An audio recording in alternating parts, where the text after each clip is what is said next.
సమస్యలు చెప్పా, ఒకటి కాదు, రెండు కాదు, మూడు కాదు. ఈ రోజు గుజరాత్ నుంచి వచ్చి లడ్డూలో శాంపుల్ చూసి జనాలు నమ్మట్లేదమ్మా. ఎందుకు నమ్ముతున్నారంటే ఎంతో ముందు జరిగిన పరిస్థితులు ఉన్నాయి. ఏది ఫ్రీ దర్శనాన్ని ఇబ్బంది పెట్టడం, అన్నదానం నాశరికం చేయడం. ఆడవాళ్లు దేవుడి దగ్గరికి వెళ్తుంటే మీరు నమ్మరు. బాహుబలి సినిమా చూసారా? ఇట పట్టుకొని ఇలా లాగి ఇట బో అంటే ఆవిడ చేయి కట్ చేస్తుంది. దానికి కొంచెం రివర్స్ ఏంటంటే ఇక్కడ అలా వెళ్ళి చూసి గోయిందా అనే లోపు కళ్ళు మూసి కళ్ళు తెరిసే లోపల ఇలా పెట్టి కొడితే ఆ గోడకేసుకుని ఆడబడేవాళ్ళు. ఇలా చూసి గో అనే లోపల విందా అని అక్కడ అనేవాళ్ళు. అంటే ఇక్కడ గోవింద అనాలి. దేవుడు చూసే లోపు అంటే దేవుడు సరే మనం కంపార్ట్మెంట్ లో ఇబ్బంది పడ్డాం, సర్వదర్శన క్యూలో ఇబ్బంది పడ్డాం, కింద నుంచి పైకి నడిచి వచ్చేటప్పుడు ఇబ్బంది పడ్డాం. సరే ఇంకెందుకు ఇవన్నీ వద్దు, ప్రభుత్వం మారుతాదేమో, సరే పరిస్థితులు ఎట్లా దేవుణ్ణి అన్నా చూద్దామని వస్తే పాపం కింద నుంచి నడిచి అని చేస్తే ఆడకొచ్చి దేవుణ్ణి చూసే లోపే ఇట్ట పెట్టి ఒక మంచి బౌన్సర్లు, రౌడీలు, వైఎస్ఆర్సీపీ గోండాలు, క్రిస్టియన్ మతస్థులు ఉండేటువంటి కొవ్వు ఎగిరిన వాళ్ళందరూ కూడా పైనే ఉండి ఇట్ట పెట్టి చూసారు. ఇట్ట పెట్టి కొడితే గాల్లో సినిమాల్లో డూపులు ఎగరతారు కదా, అట్ట ఎగిరి ఆ మూల పడితే నేను చెప్పిన మాటలు కాదు ఇవి.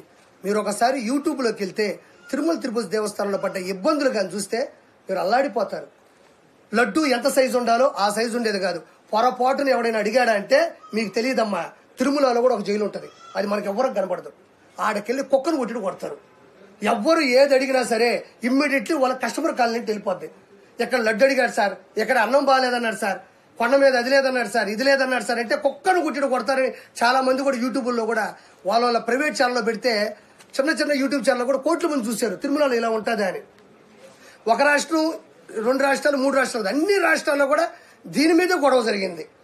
ఈ రోజు దేవుడి దయ వల్ల వెంకటేశ్వర స్వామి ఆయన కాపాడుకోవడం కోసం కేవలం తిరుమలలో అన్ని విధానాలతో పాటు లడ్డుకు సంబంధించిన విధానాన్ని కూడా ఈ రోజు తెలియడం.